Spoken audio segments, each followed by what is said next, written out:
शहर के उस शांत कोने में, जहां रात की हवा हल्की सी नमी लिए बहती थी और गलियों की धीमी रोशनियां जमीन पर टूटे सपनों की तरह फैली रहती थीं, वहीं एक छोटी सी कॉफ़ी शॉप थी जिसकी कांच की खिड़की के पास अक्सर अंश बैठा करता था।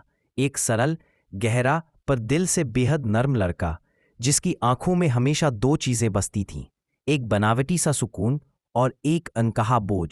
वो बोझ था उसका छुपा हुआ प्यार, जो वह बरसों से अपने दिल की सबसे गहरी परत में दबाकर रखे बैठा था। और वो प्यार था रिया।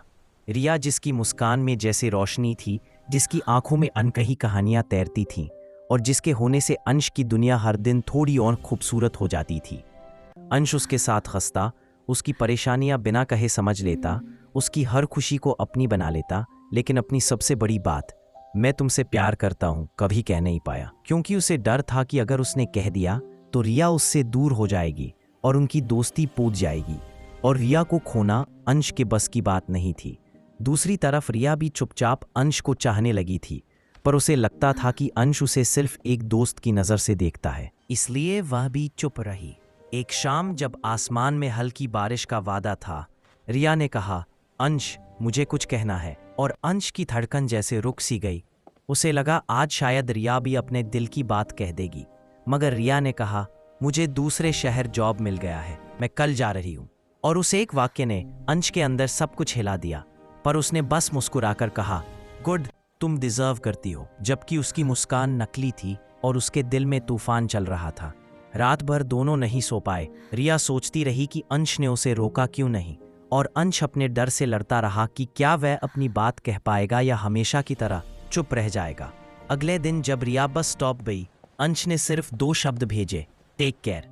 बस रिया का दिल उसी पल टूट गया। उसे लगा शायद अंश को उससे कोई फर्क ही नहीं पड़ता, लेकिन अंश अपने कमरे के कोने में बैठा रो रहा था, अपने ही डर से हार रहा था। अचानक उसे महसूस हुआ कि अगर उसने आज कुछ नहीं कहा तो वह रिया को हमेशा के लिए खो देगा। इसलिए वह भीगती सड़कों पर टूटे सांसों के साथ भागता हुआ बस स्टॉप की ओर दौड़ा। बारिश तेज हो गई थी, सड़कें फिसल रही थीं, मगर अंश सिर्फ एक ही बात सोच रहा था, रिया प्लीज मत जाओ, मैं तुमसे प्यार करता हूं। बस चल चुकी थी। अंश दूर से उसकी लाल टेल लाइट देख सकता था। वह पूरी ताकत से भागा, जोर से चिल्लाया, रिया। और रिया ने खिड़की से उसका नाम सुनकर अपना सिर उठाया। उसने अंश को बारिश में भीगते, भागते, कूदते देखा। उसकी आंखों में वो सारे जज्बात थे जो उसने कभी कहे नहीं थे। अंश ने बस की पिछली रेलिंग एक पल के लिए पकड़ ली, मगर हाथ फिसल गया। उसकी आवाज टूटी हुई सी बाहर आई, एक आखिरी बार देख लेता तुम्हें। रिया के आंसू बह निकले। उसने खिड़की पर अपना हाथ रखा। अंश ने हवा में अपना हाथ उसकी तरफ बढ़ाया। बीच में सिर्फ एक शीशा और कुछ न कहे गए फैसले। रिया की आंखों में सिर्फ एक बात थी, काश तुमने पहले कह दिया होता। बस दूर निकल गई और अंश अकेला, भीगा हुआ, खाली सा सड़क पर रह गया। उसे महसूस हुआ कि प्यार में सबसे बड़ा दर्द छोड़कर जाना नहीं, चुप रह जाना होता है। रिया बस में बैठी रोती रही। एक मैसेज टाइप किया, अंश, तुमने रोका क्यों नहीं? पर भेजा नहीं, क्योंकि अब उसे भी डर था कि कहीं अंश ने हमेशा की तरह सिर्फ दोस्त समझकर जवाब न दिया तो। रिया दूसरे शहर चली गई। अंश उसी शहर में रह गया और उनके बीच अधूरे शब्द हवा में झूलते रह गए। काश हमने एक बार कह दिया होता।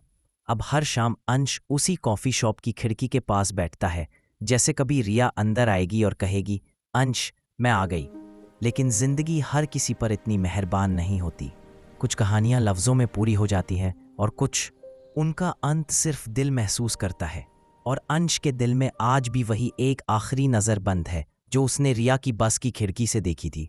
और एक दिन रिया उसकी कॉफ़ी शॉप पर आई, जहां अंश खामोश बैठा उसका ही इंतज़ार कर रहा था। रिया को देखते ही अंश ने उसको गले से लगाया और रोने लगा। रिया ने उसको संत किया और कहा, अंश, मैं अब हमेशा के लिए तुम्हारे पास आ गई हूँ। और शादी की और एक परिवार बनाया, और यहाँ हमारी कहानी ख़त्म होती है। इस तरह का वीडियो देखने के लिए हमारे चैनल को सब्सक्राइब करें।